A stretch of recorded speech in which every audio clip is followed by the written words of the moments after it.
प्रिय छात्र छात्राओं, कैसे हैं।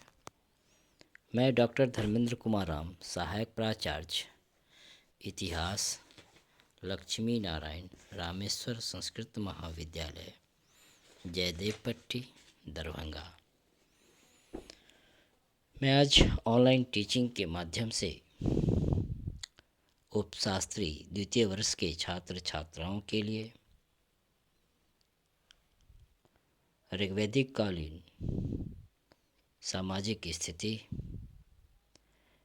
की चर्चा हम लोग करेंगे। बच्चों, इससे पूर्व के क्लास में हम लोगों ने ऋग्वैदिक काल की राजनीतिक व्यवस्था कैसी थी, अर्थात किस तरह का शासन व्यवस्था था, राजा कैसे होते थे, राजा के अधिकार किस तरह के थे और राजा के शासन में सहयोग देने वाले प्रमुख जो अधिकारी, सेनानी, पुरोहित या सभा समिति किस रूप में राजा के प्रशासन में सहयोग करती थी, उन तमाम चीज़ों पर हम लोग चर्चा कर चुके हैं।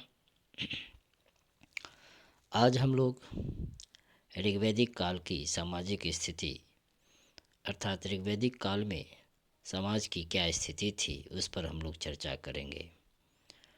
बच्चों, हम लोग जैसा कि जानते हैं, वैदिक सभ्यता को अध्ययन की सुविधा की दृष्टि से दो कालखंडों में बांटा गया है, ऋग्वैदिक काल और उत्तर वैदिक काल। जहाँ ऋग्वैदिक काल की अवधि 1500 ईसा पूर्व से 1000 ईसा पूर्व मानी जाती है, वहीं उत्तर वैदिक काल की अवधि 1000 ईसा पूर्व से 600 ईसा पूर्व माना जाता है। ऋग्वैदिक काल की जानकारी हमें मुख्य रूप से ऋग्वेद, जो सबसे पुराने वेद है, उस पर निर्भर रहना पड़ता है। वहीं उत्तर वैदिक काल में हम देखते हैं कि 3 जो प्रमुख वेद थे, यजुर्वेद, सामवेद, अथर्ववेद, उसकी रचना की गई। हम लोग चर्चा करेंगे ऋग्वैदिक काल की सामाजिक स्थिति, अर्थात उस समय का समाज कैसा था, उस पर हम लोग चर्चा करेंगे। ऋग्वैदिक काल में जो समाज था, समाज की सबसे जो छोटी इकाई थी, वह परिवार कहलाता था। और इस समय परिवार पितृसत्तात्मक, अर्थात पैट्रियार्कल सिस्टम पर आधारित था। पितृसत्तात्मक समाज में जो होता है, वह परिवार में या समाज पर पुरुष का प्रभाव या वर्चस्व अधिक होता है, पुरुष प्रधान समाज होता है। ऋग्वैदिक काल पितृसत्तात्मक होने के कारण परिवार में पिता के पश्चात परिवार का गृहपति प्रायः सबसे बड़ा पुत्र होता था।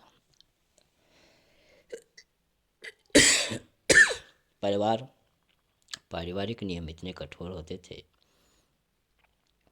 कि उसके पिता की आज्ञा के द्वारा दंड स्वरूप अंधा कर दिया गया था। इस घटना का उल्लेख ऋग्वेद में हमें मिलता है।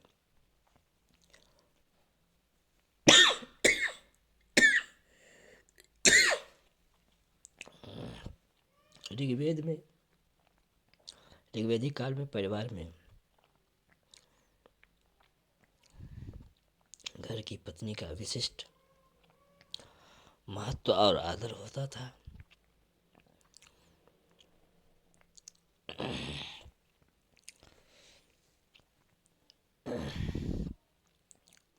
उस समय विभिन्न घरेलू कार्यों या विभिन्न समारोह पर के समय पत्नी का संपूर्ण उत्तरदायित्व होता था।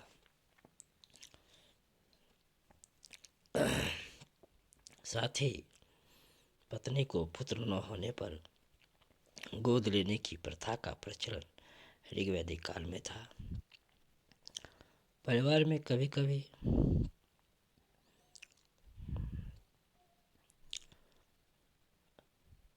सास के रहने का भी उल्लेख ऋग्वेद में हमें मिलता है।